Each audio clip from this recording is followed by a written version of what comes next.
Hello, my name is Rituparna Ghosh and I welcome you to Golpo, my storytelling podcast where I share stories that have picked me. Yes, stories really choose me. Is this a podcast for children or adults? If you have a heart beating for stories, then this one is for you. So sit back and listen. Let the story choose you.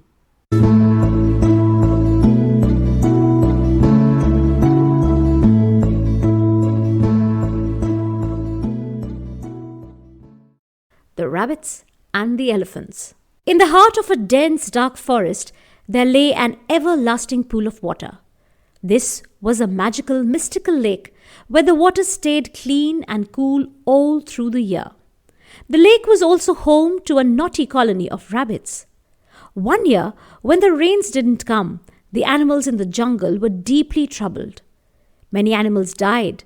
Some meandered out of the forest to look for water in nearby villages and towns. The rivers were drying, the waterfalls were dripping, but the lake was brimming with water. The rabbits kept the secret of the lake to themselves. In the forest there lived a peaceful herd of elephants. The large animals were distraught about the vanishing waters and searched the forest for water.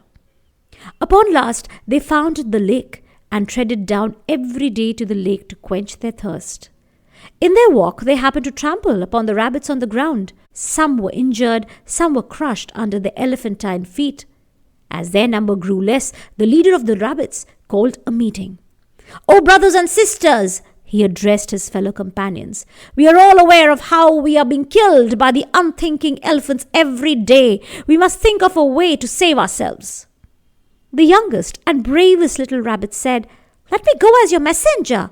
I will speak to the elephants and make sure that they don't bother us again."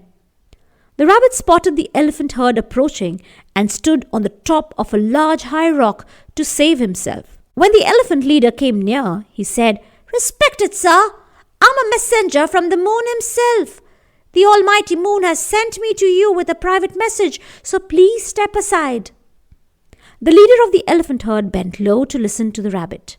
The rabbit continued, "The lake where you go to bathe and quench your thirst belongs to the moon. He is very upset as you crush many rabbits on the way. As we are his close friends and guides, our sad plight has saddened and angered the moon. You see, the moon and our queen are good friends. If you would be kind enough, I will escort you to the lake tonight to speak to the moon." The elephant leader was much amused. How could a lake belong to the moon, and how could their queen be a friend to the moon? The elephant readily agreed for the meeting. When they reached the lake, the rabbit showed the moon's reflection on its still water and said, "Look carefully, O leader of the elephants. The lake belongs to the moon, and on the moon lives our queen, Miss Hare. They own the lake and its water. We forbid you to come to the lake." The elephant leader was surprised and shocked to see this mighty reflection. He shook his head and walked away from the lake with his herd forever. And so goes an ancient trickster tale where a small defenseless animal takes on a mighty herd of elephants. Harmless, isn't it? But maybe not. Let's look at the story from our story prism. Have you ever thought what happened to the elephants? Where did they go to drink water? Did the lake truly belong to the rabbits? Who owns water and the other natural resources on the earth anyway? What happens when a city's water runs out? Will we chase away the elephants or will we trample the rabbits?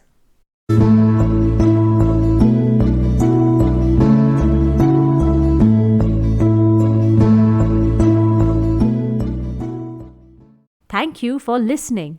Golpo is a storytelling podcast with stories in English, Hindi, and Bangla. If you enjoyed the story and the podcast, drop me a line at contact@yourstorybag.com.